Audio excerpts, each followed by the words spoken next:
they're going to bring experiences that you don't have that'll kind of like make that reading experience different than the experience of creating the story. And so their relationship to it is going to be very different than yours.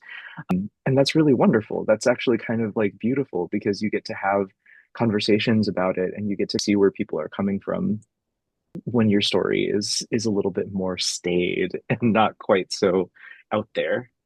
This is not for my comic, but I used to go to, when I was younger, I went to film school. And I remember I wrote a script, and then Mhm, my teacher analyzed it, and you're like, oh, you did a metaphor for this and this and this, right? And I was thought in my mhm. brain, no.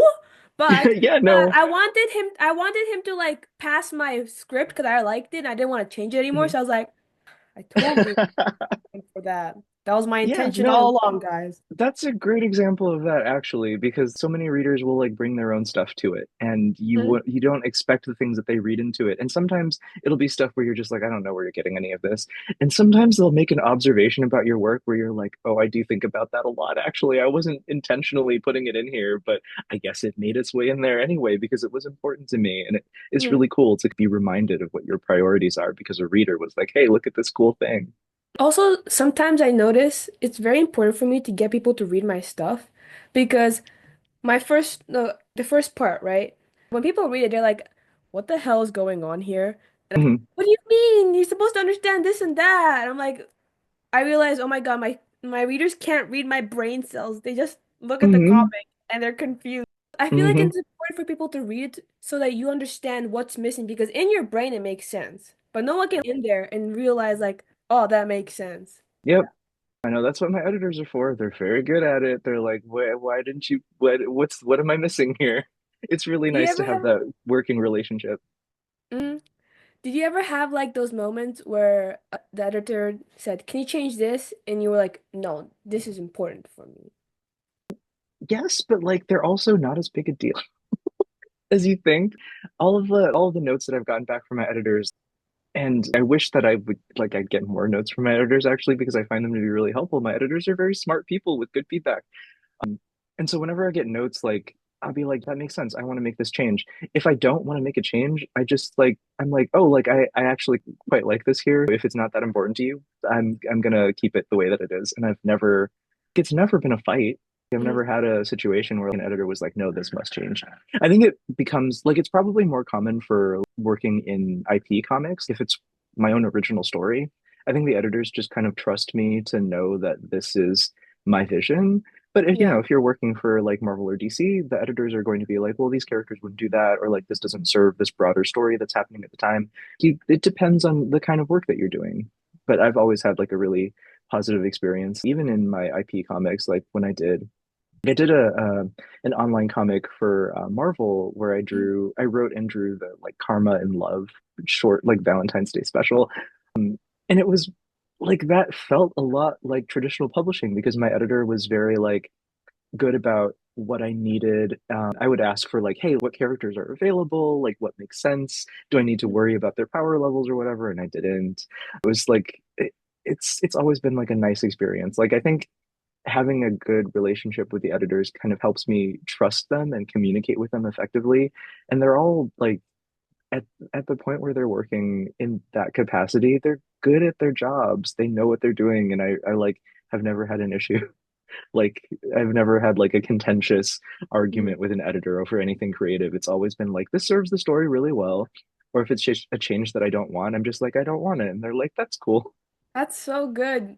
You know what? That's like the dream, not arguing with your I feel like sometimes I'm very like prideful of my stuff and I end up like clashing with my co-writer. But I feel like there's no point of having a second person if they think exactly like you, right? I think it's Right. getting You do need that difference.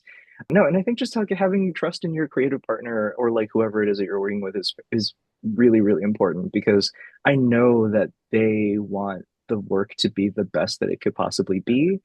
Mhm. And like my editors are also very clear that like this is my project and it's not their book.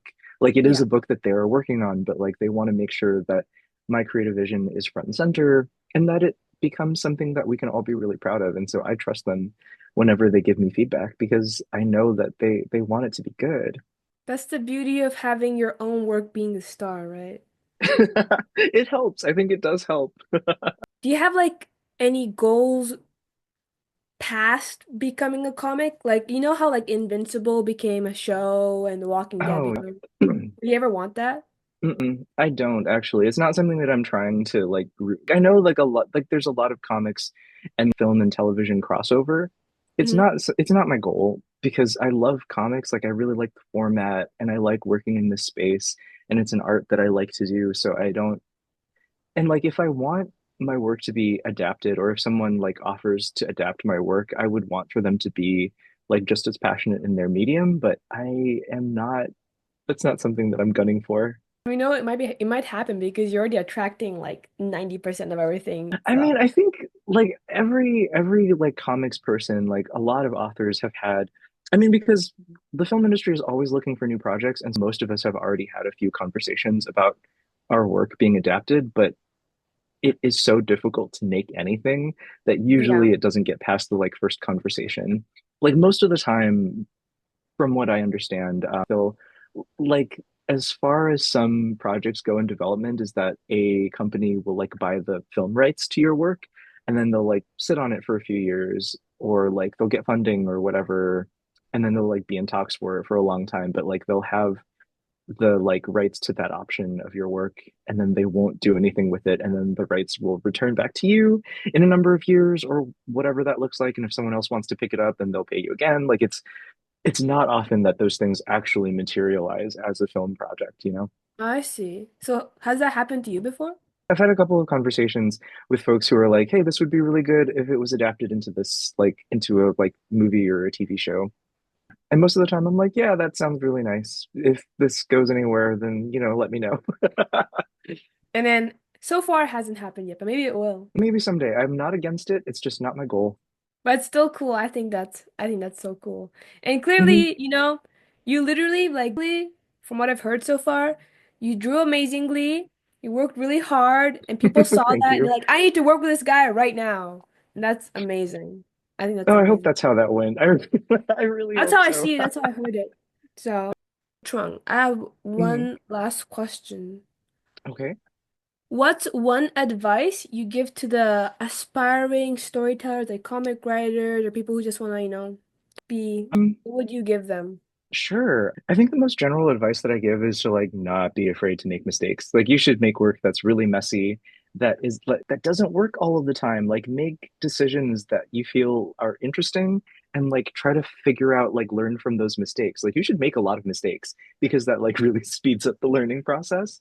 Hmm. And and doing that will make you a little bit less self-conscious about your work. Like caring about what strangers think about your work is like such a trap. It's really difficult, especially today with all the social media. You're going to get a lot of unsolicited feedback from strangers.